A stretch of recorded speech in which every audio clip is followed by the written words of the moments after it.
Hello everyone, and welcome to my General Hospital official channel. I hope everyone is having a wonderful day.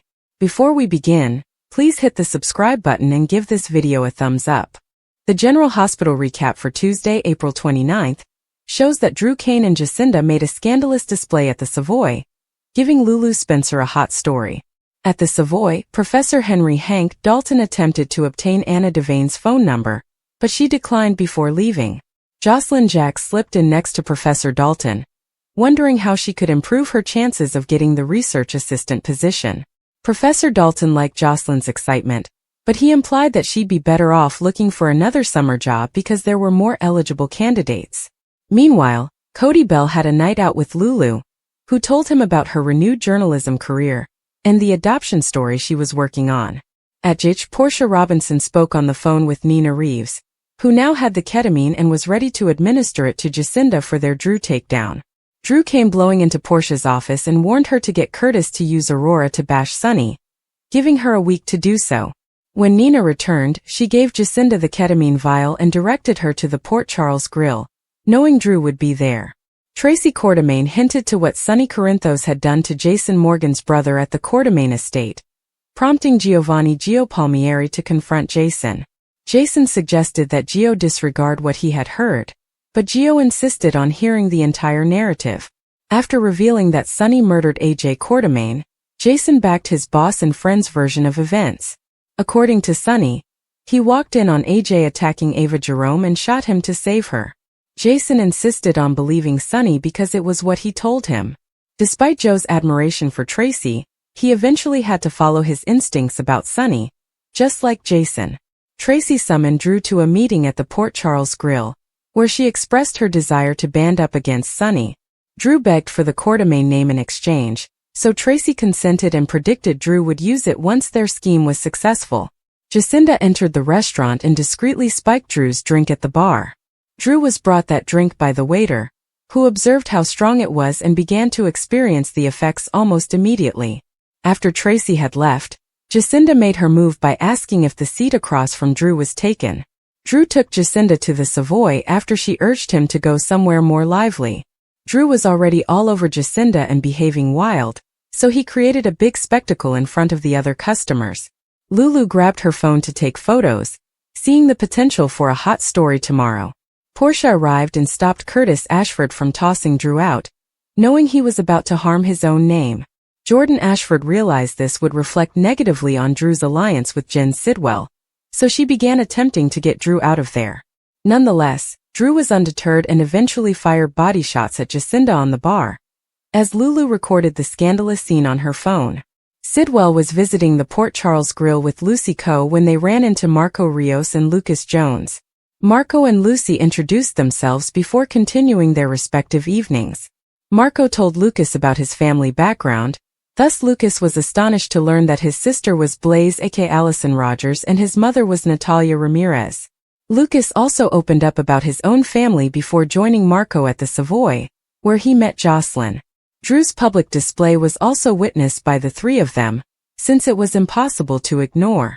Anna rejoined Emma for coffee and discussed seeing Professor Dalton at the Savoy. Anna persuaded Emma to reveal they both graduated from the same university and moved to Port Charles at the same time.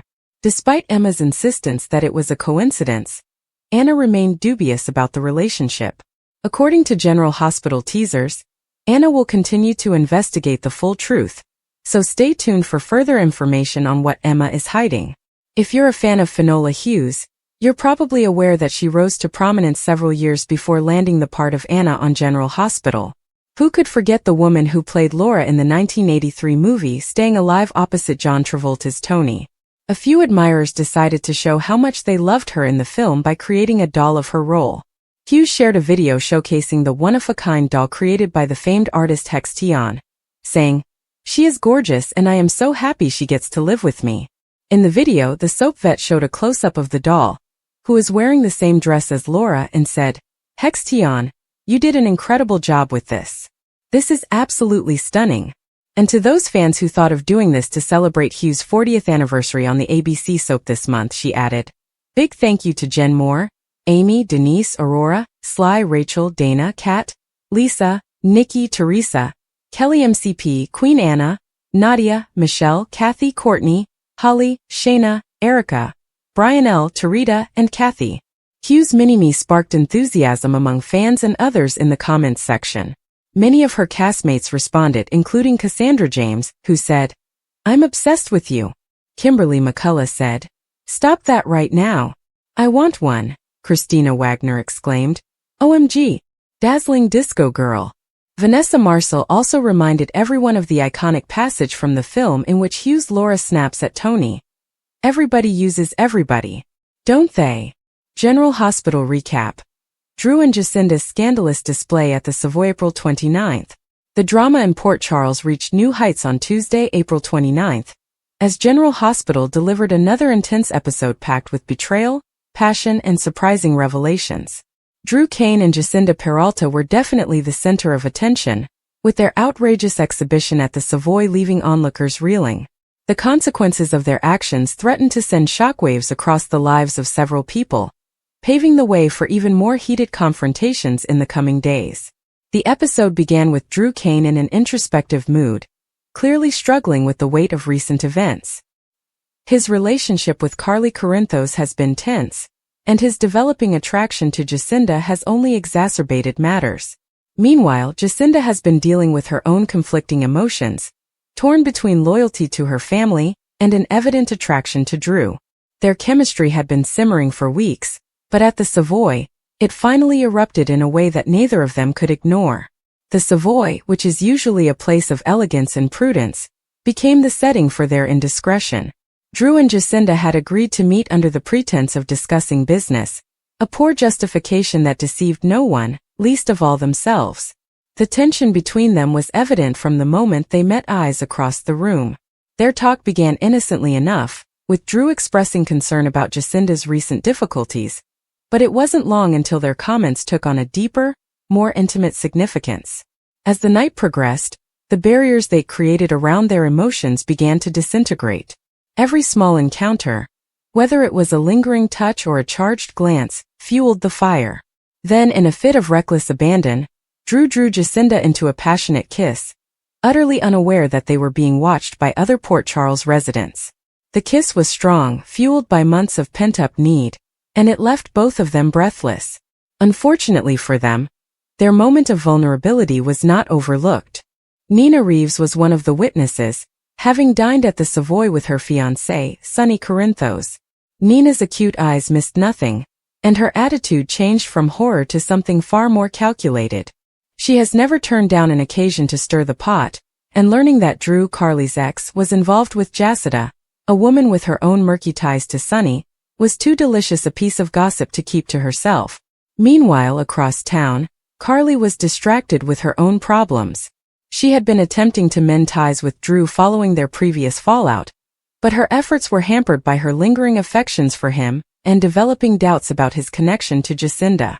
She had no idea that her worst thoughts were being played out in real time at the Savoy. When the news eventually reaches her, the consequences are bound to be catastrophic. Carly has never taken betrayal lightly, and Drew's actions could very likely end their relationship for good. Drew and Jacinda swiftly separated once they returned to the Savoy, both realizing the seriousness of their actions. Drew, ever the reasonable one, quickly regretted his impulsiveness, fully aware of the repercussions. Jacinda, on the other hand, appeared to be less sorry, with an expression that mixed resistance and desire. The two exchanged tense words before splitting up, but the harm had already been done. The consequences of their scandalous behavior were felt very immediately. By the end of the episode, stories were spreading like wildfire throughout Port Charles. Sonny, who is always protective of the people he loves about, was visibly upset when Nina casually dropped the bombshell in his lap. His relationship with Jacinda has been problematic to say the least, and the fact that she was linked with Drew, a man who has a history of dispute with Sonny, only adds to the already toxic scenario. Meanwhile, Michael Corinthos was caught in the middle once more. As Drew's close buddy and Carly's son, he is in an unenviable situation. His loyalty is conflicted, and he is aware that whatever occurs next may further fracture his family. Willow, his wife, tried to console him, but she too could see the storm approaching. As the program concluded, The stage was set for the inevitable confrontation. Drew and Jacinda's passionate encounter may have been brief, but the consequences will be far-reaching. Carly's heartbreak, Sunny's rage, Nina's scheming, and Michael's angst all promise to make the upcoming episodes must-see TV. Themes and implications. The April 29th episode of General Hospital was a masterclass in soap opera narrative, seamlessly weaving together different character arcs in a way that felt both natural and thrilling. Drew and Jacinda's daring kiss was more than simply a romantic moment.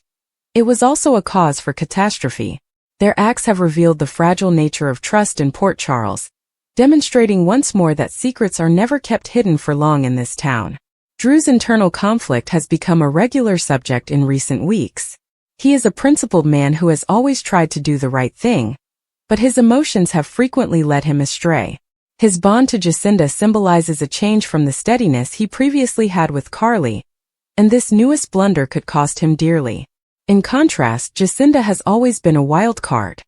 Her intentions are frequently cloaked in mystery, and her willingness to engage in this affair indicates that she is far more complex than she admits. Carly's oncoming tragedy is arguably the most sad aspect of this story. Drew was supposed to be different, and she'd had enough betrayals. His fall from grace in her eyes will definitely result in some of the most emotionally charged situations in future episodes. Sunny's reaction is another wild card. While he and Drew have disagreed, they have also had moments of mutual regard. Jacinda's involvement, however, complicates everything. Sunny has a mile-wide protective streak, and if he sees Drew as a threat to someone he cares about, their fragile truce could be broken. Nina, who is always looking for an opportunity, will most certainly capitalize on this issue. It's unclear if she intends to use the circumstance to put a wedge between Carly and Drew or to pursue her personal agenda with Sunny, but one thing is certain: she will not waste this opportunity. Shiloh's original exit from the canvas was as spectacular as his appearance on the show. After manipulating and exploiting vulnerable people through his Dawn of Day cult, he appeared to die. However, in soap operas, death is rarely permanent. Characters frequently reappear in different identities, and Shiloh's cunning makes him an ideal target for such a twist. The appearance of Hank Dalton at this particular time seems too serendipitous to be ignored. His name has a striking resemblance to Hank Archer, a possible identity Shiloh might have used to avoid detection. The timing of Hank Dalton's arrival adds fuel to the fire. Port Charles is currently enmeshed in a number of high-stakes storylines, many of which feature persons who have been profoundly touched by Shiloh's decisions. Sam McCall, Drew Kane, and Willow Tate all have personal reasons to fear his return. If Hank Dalton is Shiloh, his reemergence might reopen old wounds and spark new battles. The authors have a tendency of returning prior villains in unexpected ways, and Shiloh's probable comeback would fit right in. Another significant piece of evidence is Hank Dalton's actions. Little is known about him, but his interactions have been marked by an unsettling serenity and cunning charm, characteristics that typified Shiloh. If he begins targeting individuals associated with Dawn of Day or expresses an extraordinary interest in their lives, the connection will be difficult to ignore. Additionally, the writers enjoy delivering small hints prior to a major reveal. The resemblance between Dalton and Archer may be more than a coincidence. It might be a clue leading to a surprising reveal. However, not everyone is convinced. Some fans believe Hank Dalton could simply be a new enemy with no connection to Shiloh. Soap operas frequently incorporate unscrupulous characters to heighten the tension, and Hank may be one of them. However, given the show's history of resurrecting villains and the unanswered mysteries about Shiloh's fate, the hypothesis bears significant weight. If Hank Dalton turns out to be Shiloh, the consequences will be enormous. One key hint could be Hank's relationships with specific characters. If he expresses a particular interest in Willow or begins manipulating weak people in ways similar of Dawn of Day's methods, the connection will become more difficult to reject. Willow, in particular, has had a painful relationship with Shiloh, and his return would compel her to confront her past in a devastating way.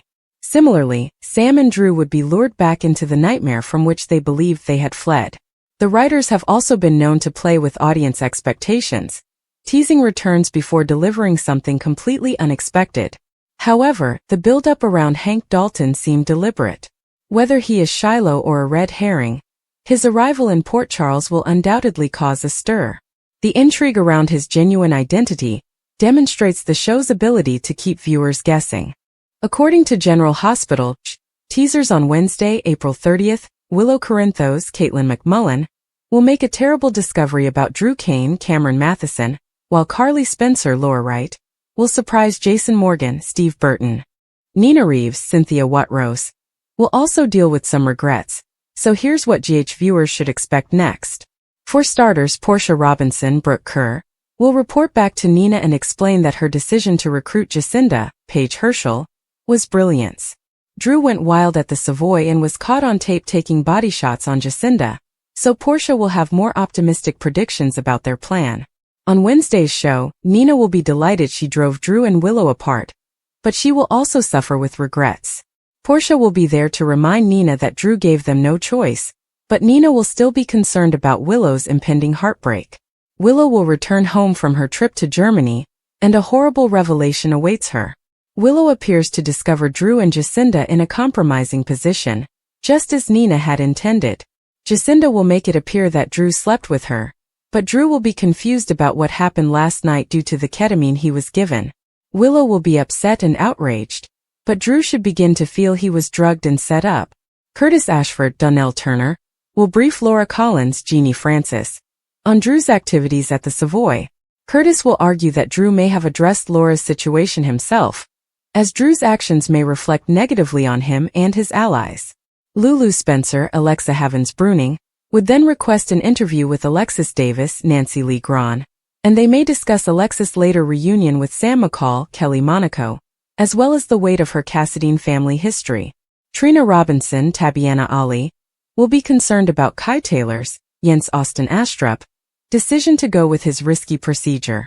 Although Trina may remind Kai that he can stop at any time, he may insist on going all in and hoping to play football again someday. Following Carly's journey to Los Angeles, she will tell Jason what almost happened to Sonny Corinthos, Maurice Bernard. If Brick, Stephen A. Smith, had arrived 5 seconds later, Sonny would have died. Carly will tell Jason the upsetting news and hear Jack Brennan's, Chris McKenna, idea. So we'll discover if Brennan believes Jen Sidwell, Carlo Rhoda, is behind the attacks or someone else. According to General Hospital previews, Carly will hope that the person responsible for these attempts on Sonny's life will be brought to justice. A drug Drew makes a public spectacle of himself, and Lulu hopes it will land her a front-page story. Tuesday, April 28, 2025. Today on General Hospital, Anna quizzes Emma about Dalton. Nina and Portia execute their plan, and Drew makes a bargain with Tracy. Joss walks inside the Savoy and notices Anna at the bar with Dalton.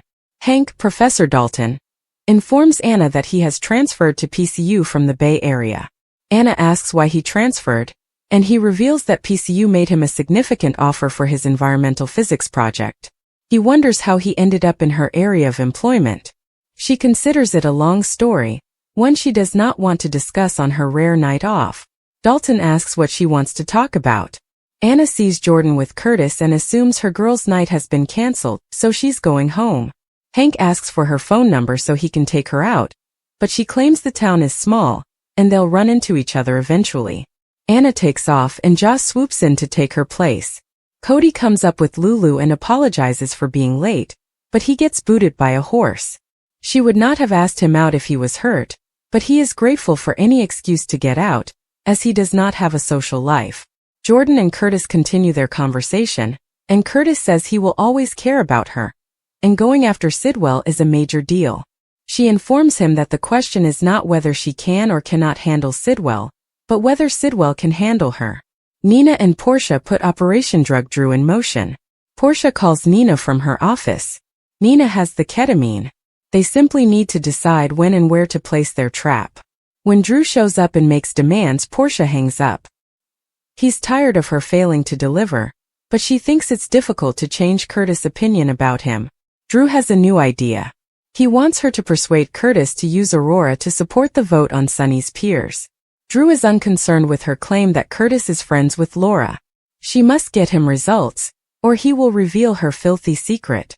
Nina meets with Jacinda and offers her the ketamine to use on Drew. Jacinda believes ketamine can be deadly, but Nina claims it is pharmacy grade and pure. She wants Drew to enjoy a night that he will never forget, but that everyone in Port Charles will remember. Gio questions Sunny at the Quartermain estate about what he did to make Tracy want to hurt him. Tracy claims Sunny has been a scourge on this family for decades, and she displays Exhibit A as Jason enters. Tracy informs Jason that she was ready to tell Gio about the anguish Sunny has caused this family.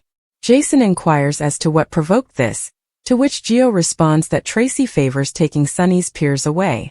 Emma encourages Tracy not to do this, and to think of it as a favor in exchange for preserving her family's crypt from Drew. Tracy comes up with an idea after hearing Drew's name. Drew answers the phone at Portia's office when Tracy calls to discuss an issue of common interest that will be crucial to him. He asks her to meet him at the Port Charles Grill. He then urges Portia to ensure that all of Aurora's media channels publish unfavorable reports about Sunny, or else. He then walks out. Portia phones Nina back and informs her that Drew went to meet Tracy at the Port Charles Grill. Nina gives Jacinda instructions to return tomorrow for her final payment, after which she is to leave town and never return. Portia later comes at Nina's, and she and Nina believe their plan will succeed. Nina understands that this will shatter Willow's heart, but the ultimate result will be worthwhile. According to Portia, Drew's reputation will be tarnished after tonight, and he will be removed from both of their lives. Portia learns she needs to meet Curtis at the Savoy and flees. Back at the Savoy, Lulu informs Cody that her adoption story will appear in the Landview banner. Cody considers adoption to be a very personal matter. Curtis informs Jordan at their meal that he knows she was always happiest while underground. Jordan says that her life has been stagnant for the past few years, but stopping that person from killing Isaiah rekindled something within her. Dalton tells Joss in the bar that she is doing well so far, but still has a lot to catch up on. Joss is doing the work and genuinely wants the summer research position. Dalton does not believe it will happen, as someone who has been present all semester deserves this opportunity. Joss wonders if there is anything she can do to increase her odds. He advises her to continue working hard. He doesn't want to discourage her, but he needs to be honest about her odds. He also encourages she do her best on the assignments, as there are lots of other opportunities available. Henry chooses on that note to go. Back at the mansion, Drew and Emma are perplexed that Tracy is working with Drew, whom she despised. Tracy can't risk Sunny injuring anyone else in this family. As she walks out, she tells Jason that she expects him to tell nice stories about Sunny, so don't leave out what he did to AJ. Jason leaves and Emma decides to leave as well. Jason quickly returns to answer Joe's queries. Jason feels Gio should forget what Tracy said about AJ. Gio insists that if he doesn't tell him, he'll find someone who will. Jason explains that Sunny killed his brother. Gio does not believe him. Jason tells that Sunny walked in on AJ attacking Ava and shot him to protect her. He wasn't present, and Sunny and the Quartermains have differing tales of what occurred. He decides to believe Sunny. Jason understands Joe's feelings, and the QS attempted to convert him against Sunny, but he refused. Sunny has always been his friend. He is generous and supportive. Gio feels the same way about his uncle. Jason thinks Gio should make his own decision concerning Sunny. Does he trust his instincts or listen to others? Gio respects Tracy, but he has to put his trust in Sunny. Jason reassures him that Sunny will be fine, and that he has handled more difficult situations before. Tracy's alignment with Drew also indicates that she has already lost. Tracy visits Drew at the Port Charles Grill to discuss their common disdain for Sunny, and forcing him to relocate his illicit organization. She believes that if they put aside their differences and work together to persuade Port Charles to vote against Sunny, they would triumph. Drew isn't cheap and he wants the Quartermain name back. Jacinda walks in, sits at the bar, and overhears a server order a drink for Drew. Jacinda slips the K into his drink before the waiter delivers it to him. Drew returns to their table and asks Tracy whether they have a deal. Tracy argues that after Sunny is gone, he will be able to restore the Quartermain name. She replies that fighting to get rid of Sunny shows that he is worthy of the name, and they shake hands. Tracy exits and Jacinda walks over to take her seat. Drew begins to feel the effects of the drug, and he believes his drink is quite potent. Jacinda introduces herself, and he asks why she wishes to join him. She felt he looked like someone she'd like to meet and he does too. She labels this place dead, so he knows just where they should go. Marco and Lucas find unexpected company. Lucas and Marco go on a date at Café Sherry to celebrate his new job and get to know each other better. Marco assumes he wants to know about his father, which does not make for an interesting subject on a date. Jens enters the room shortly after Lucy. Lucas alerts Marco to his father's presence, and Jens approaches, describing running into his son a pleasant surprise. He introduces Marco and Lucy. Lucy welcomes him to Port Charles, and Jens wishes the gentleman a happy evening. Lucas believes they will now have to discuss their fathers. Lucas tells Marco a short story about his adoptive parents, and later in life he discovers his biological parents. Marco wonders how they reacted to him coming out. Lucas claims his father was well, but his mother took longer to come around. He understands she was initially concerned for him, but she eventually became his greatest defender. Marco considers himself fortunate in that his father embraced him, although his mother did not and continues to refuse. Lucas soon discovers that his mother is Natalia and his sister is Blaze, aka Allison. Marco explains that his parents split when he was young, he had no relationship with his father, and he was very close to his mother. When he came out as a teen, everything changed, and he will never forget the expression on her face. Marco says that's when he turned to his father, who was encouraging and became his rock. Lucas thanks him for discussing this with him. Marco believes he has pulled the mood down, so he recommends they go to a club. Lucas claims he has retired from dancing, but Marco will not accept no for an answer. Across the room, Lucy informs Jens that his son is as charming and gorgeous as he is. Jens is thrilled that his son is now living in the same town as him. Lucy cannot believe Natalia never mentioned her son. She can't picture a mother rejecting her son for being gay, and she's relieved they fired her. Jens concurs, saying it's unfortunate Natalia is depriving herself of a relationship with their son. His main regret is that he did not see his son grow up. Lucy enjoys seeing his softer side, and he acknowledges that he has many sides. Emma and Anna talk about the professor. Emma meets Anna at the restaurant. Emma must do an all-nighter for her environmental physics course. Anna claims she met someone at the Savoy who she might know, Professor Dalton. Emma notices that it is her professor. Anna finds it intriguing that he is from the Bay Area, and that they both transferred to PCU at the same time. Emma claims it's strange but just a coincidence. Anna claims there are no coincidences in her area of work. Does Emma have anything to confess? Emma reveals she purposefully enrolled in Dalton's class, but only because he is well known. She insists it was fate, and she has an opportunity to work as his summer intern. Anna feels proud and hugs her, but her expression is uncertain. Emma appears to be hiding something. Drew digs his grave. Portia comes at the Savoy and discovers Curtis with Jordan. Curtis reveals that he was congratulating Jordan on her new job. Jordan informs Portia about her new job, and Portia wishes her luck, especially since she has to deal with Drew.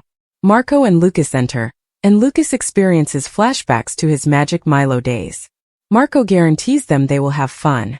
Joss hurries over and greets Lucas, who introduces her to Marco. Joss says to Lucas, "He's hot." At their meal, Lulu tells Cody that he got lucky because Mac is such a kind man. Cody is aware, and seeing Mac with James serves as a reminder of what he has missed. Lulu appears to be down as he mentions this, and he asks if she is all right, noting that he did not mean to disturb her. Drew then stumbles down the stairs alongside Jacinda, attracting everyone's attention. He raves about Jacinda's good looks. He kisses and clutches her neck as Curtis tells Jordan and Portia that Drew appears to have forgotten he was banned from this spot. Curtis wants to kick him out, but Portia points out that the heavily inebriated Drew is making a mess of himself. Curtis says, "Let him bury himself." Drew orders shots for everyone, and Jordan realizes this will be disastrous for her new position with Sidwell. She's determined to get Drew out of there and away from that woman. Cody informs Lulu that he knew he was correct about that son of a bitch. Lulu claims Drew will land her a front-page article tomorrow. She takes out her phone and starts filming. Drew tells Jacinda that they need to perform a body shot, but Jordan tries to intercede and inform Drew that he's had enough for the night. Drew refuses to leave, claims he is having fun, and then screams, "Body shots!" He pulls Jacinda to the bar, pours alcohol over her tummy, and slurps it down. Portia phones Nina and gives her a very encouraging update, While everyone looks at Drew with hatred,